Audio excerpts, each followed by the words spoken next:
What's good, everybody? It's your boy Kool Aus, and welcome to another episode of Kool Konvos. Today, I have a special guest with me. I have my man, Mr. Larry Whitaker, with me. What's up, man? Yo, what's up? What's up? How you feel? Hey, man, you already know I'm feeling good out here. How have you been, man? I haven't seen you in forever. How this quarantine coming for you? I mean, I'm really trying to just take the best out of it, being back in the States or whatnot. You're right, we haven't seen each other in a minute, but I feel like we've been grinding separately though, so that's what's important, I saw that photo shoot you doing, man. I was like, look at my good Larry. Official picture ready. Right, something's like working on, because I'm really working on my personal branding, because I'm thinking during this stage, we can either like just let off the gas a little bit, or we can press the gas, and some of us are rebranding. So I think this stage, this break is definitely needed. I can at least say, for me, that is. And that definitely goes into my first question. So as a creative and, somebody who, our brands, we have to be in face-to-face contact with our audience, and we have to make these appearances, and we have to be seen physically. How has you been coping with this quarantine? Like, how has that been? See, it's a trick. It's a trick because I think because we have so much time on our hands compared to what we had before, we tend to think that, we have to be in people's face every single day, every time they log on, and every time that they're on Instagram or Facebook or Twitter. But I think that if it's not, if we're overdoing it or stressing ourselves out about it, then that's when it has the adverse effect. And so that's what I've been trying to do. I've been realizing that, yes, we have a lot of time on our hands right now, and yes, there are a lot of projects that I can push, but is it really best to push 3, 4, 5 projects right now, or is it best to just focus on a couple? So that's what I've been doing. I've been really observing and attacking, observing and attacking, rather than just attacking. Right. And that's a good way to go about it, because we live in such a generation now that like attention spans are like that. So like, if they get 5, 6, 7, 8 projects, they're gonna be like, whoa, they're gonna get overwhelmed. So exactly. I definitely understand that. So speaking of projects, I know one of your main projects is your Starve the Ego, Feed the Soul. So yes, tell us about that and how that got started. So Starve the Ego, Feed the Soul is an inspirational or motivational brand. And I got started with that at Norfolk State because I had went through a time in my life where I was literally living my life based on other people's approval and trying to do what they wanted. Although it didn't make me feel comfortable. So walking a certain way, talking a certain way, dressing a certain way, down to the point where you know how we all have love relationships. Well, I'm not gonna say all, but most of us, we have love relationships in college, and we can unconsciously end up putting our whole self-worth into our significant other. And so, going through situations like that and going through situations where I wasn't really living up to my destiny and my potential, it made me realize how unhappy that can make you, to wake up every day trying to fulfill somebody else's desire or plan for your life. And I didn't want that. I wanted to be free. And so Starve the Ego, Feed the Soul, going back, I started it in 2017. And Starve the Ego, Feed the Soul is not like an acronym or a motto that I came up with. It's literally from a song.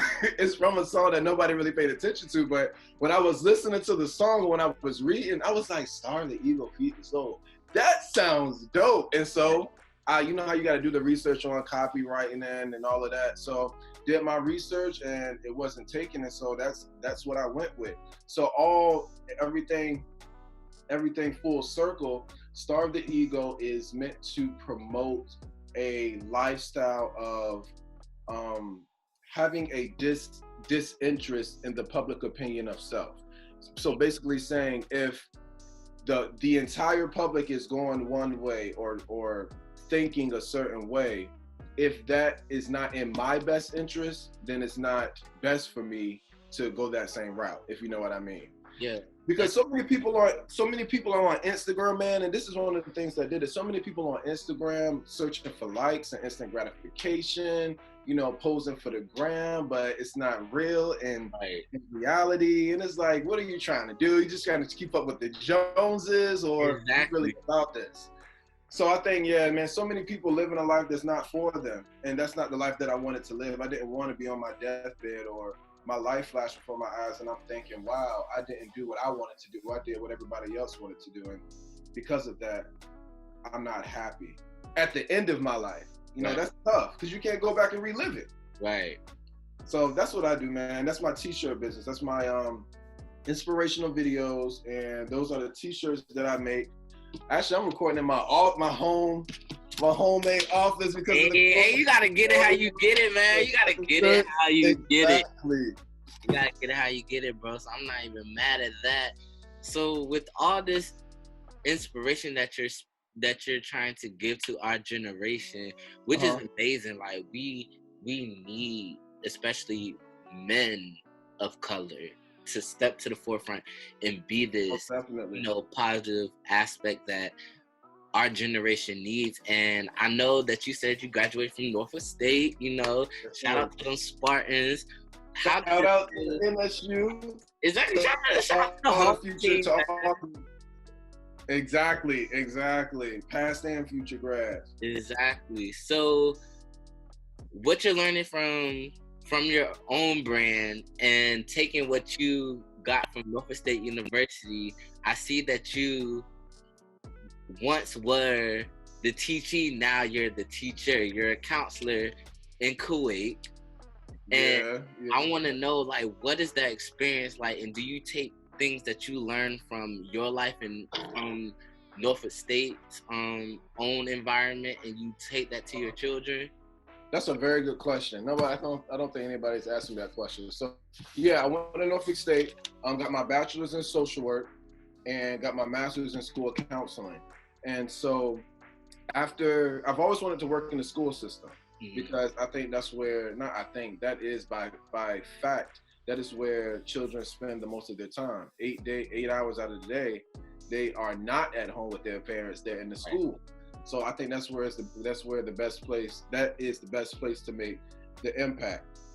But I got into school counseling, and more specifically international school counseling, because I just wanted something different, bro. I just wanted to be away from the United States. I wanted to travel, and everybody thinks that the best way to travel is via military. Join the Army, Air Force, whatever have you, and you'll be able to travel the world. But there are other ways, you know, to travel. And so to answer your question, being over there, one thing I can tell you is not enough of us overseas to begin with.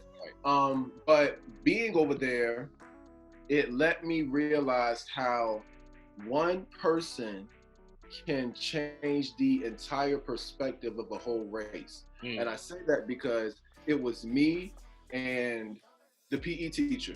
Those were the only black men in the whole school, bro.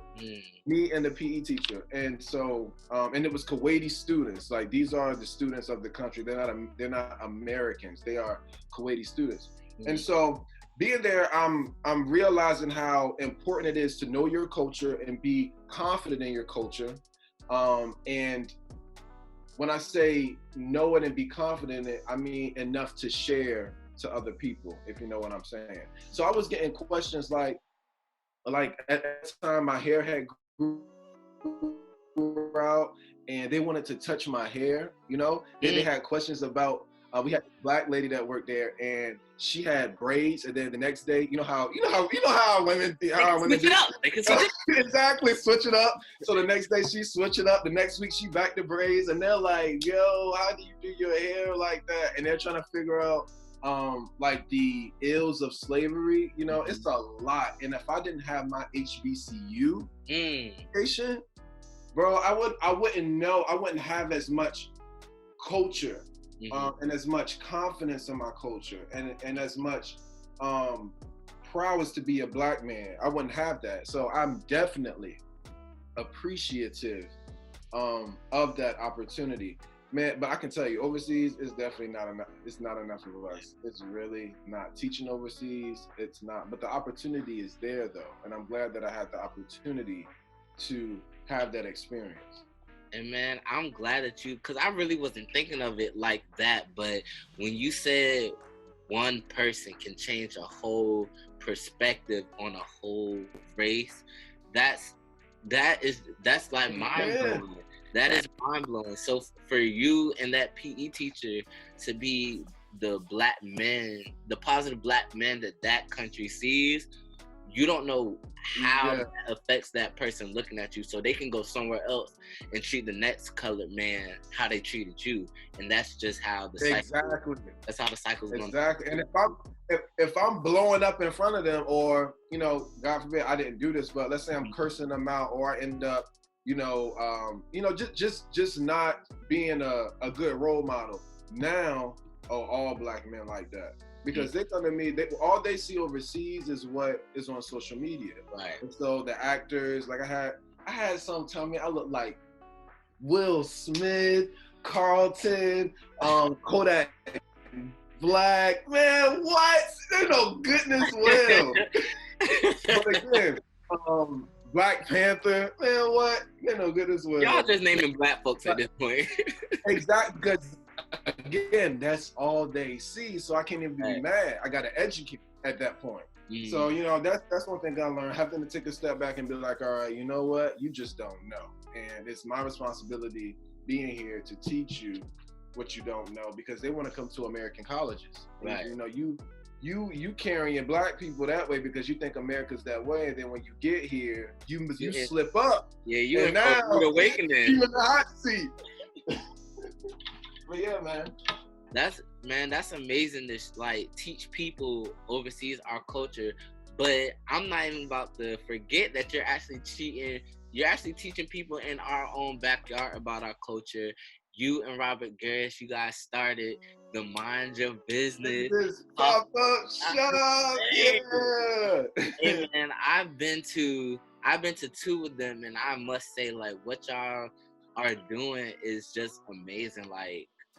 How did this come about? How did this get structured to be such an amazing event? Well, June, what was it? It was going into the summer of last year, 2019, and Rob has his own brand called This Black Brand. And we had met up. He saw that I had my brand, Starve the Ego, Feed the Soul, and we met up, and we were talking about how I can help him make t-shirts for his brand, because that's what I do. I make t-shirts as well. And in conversation, we were like, it would be dope if we had other businesses, other black-owned businesses to put on. And then we started talking about it. We were like, what date could we choose? And they were like, Juneteenth coming up. And Juneteenth is the day that the slaves in Texas finally found out that they were free after slavery had already been abolished. And so we wanted to use that date specifically to bring attention to that and awareness to that, but also black-owned businesses. But yeah, that's how I started. We met in Norfolk. We both graduates of Norfolk State, and we he's about to graduate. But yeah, we met up, decided that we wanted to put other black businesses on, decided on a date, and ended up reaching out to people, and it just caught traction. So we had the news come and interview us, Virginia Pilot come and interview us. It has really been a growth process. Mm-hmm. And I can't really say that me and him really planned for it to be such a big event. We knew it was going to be successful, but at the same time, dropping it as a series, we thought it was going to be a one-time thing. But when everybody showed up and we got the response, we need this in the community, we need this, we're like, all right, bet. Then we dropped July, and then we had to drop November. So yeah, we've done 4. What was it, 5? I can't even keep up. But yeah, we've done a couple pop-ups, bro. We definitely have. And our next one's coming up June 19th. It's gonna be the virtual pop-up. That's So what's up, bro. almost, I'm so proud of y'all because that first one I remember. Like I remember because I was doing my little behind the scenes video for it, and it was so packed. Like I was like, wow, and it's just to see all those people of color. Like I was seeing people that didn't even go to Norfolk State there. Like exactly, it was just people from like my neighbor. Like I live in Chesapeake, like in the Greenbrier area where I had it. So when Greenbrier like natives come, I'm like, you don't even go to Norfolk State, or like you're like in your 40s. How did you hear about this? So it was like it was something definitely that our culture definitely needed, and I'm so proud that y'all did this and is continuing this because just something that our culture definitely needs. It's definitely needed. Yeah, we've reached over 1,000 people, man. We've definitely reached over 1,000 people. We're looking to go multi-city and multi-state. So we're gonna be traveling. They done a tour, man. Yeah, bringing in a tour. Yep. And we're gonna need you on the media team too. I got y'all. Just let me know, man. You definitely snapped with the first video, though. We appreciate you coming out. I know we told you before, but we definitely appreciate you because that's on YouTube and that's footage. That's history, you know? Right there, bro. Where it all started. All right, so before I go into my last question, we do have a game we are about to play. Okay. You from the South Side, you from Virginia Beach, so you should know a few Virginia heads. So the game is called How Virginia Are You? The rules. No! You have 20 seconds to name as many Virginia celebrities as possible. Don't care if they're from the 7-5, the 804, or Northern Virginia. You got 20 seconds. Do you think the highest I had is 11? 11. Okay, hold on. What counts as a celebrity though? Anybody that's like in the public eye, so it can be a singer, rapper, athlete. Politicians count. Oh, okay. Yeah, definitely. Anybody that is seen in the media, you can name. Okay. All right, I'm about to put 20 on the clock. Are you ready, Larry? Oh, man, I should have known. Okay. All right, Matt. All right, on your mark, get set, go. All right, so we got Missy Elliott, Trey Songz, Chris Brown, Michael Vick, Timbaland, Pharrell Williams, Allen Iverson. We got Congressman Bobby Scott. Somebody else from Virginia. The Clips. We got the Clips from Virginia. Time's up. No. Look, so you got 10 because I counted the Clips as 2 people. Oh, okay. Okay. So you got 10. So that's good. That's good. I appreciate that. Dang, I was trying to go for the lid. That's good, man. And it's crazy because like when I play this game, I learned so much about like Virginia that I didn't know. Like somebody told me Uncle Phil was from Suffolk. Uncle Phil who? From the Fresh Prince. He's from Suffolk. Yup. I didn't know that. Dang, I should have known. Are you from Virginia? You are from Virginia? Yeah, I'm from Chesapeake. Yeah. Wow. Okay. I didn't know that either. I learned Ella Fitzgerald's from Newport News. Like, we got a lot of amazing talent here. That's the HBCU education, though. Exactly. Speaking of HBCU, we got Tim Reed from Sister. Wow, I didn't even think about the alumni grads. Definitely. But hey, you did good, man. You did good. You got 10. All right, so my last question of the night is, with all the knowledge that you have now, what is some advice that you would give young Larry?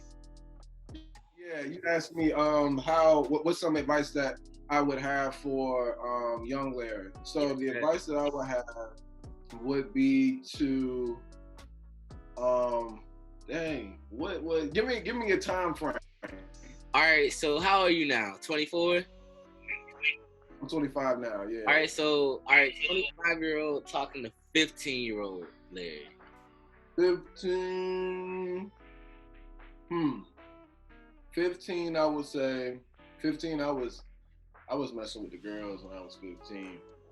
But I would say chill out with the girls, most definitely. chill out with the girls, but most importantly, I would say trust yourself. You know, you're on the right track.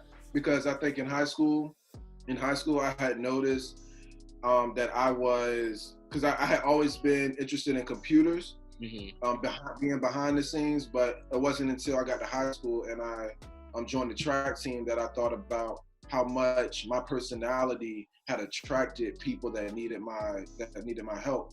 And so I had started to think, you know, maybe I shouldn't really do computers. Maybe I should go ahead and work with people. And I teeter-tottered back and forth with that a lot. And so going back, I would say, you know, trust yourself. That tugging, that inward tugging that you feel, it's not, it may be, you may consider it fear, but it may be just that anticipation to let you know that this is what you're supposed to do. So that's what I would say. Trust yourself. And again, you know, stop messing with the girls. That's what I would tell another 15-year-old black man. I'd be like, look, man, trust yourself. You know, you got this. Read some books, you know, take care of yourself. Self-care is very important. Manage your money.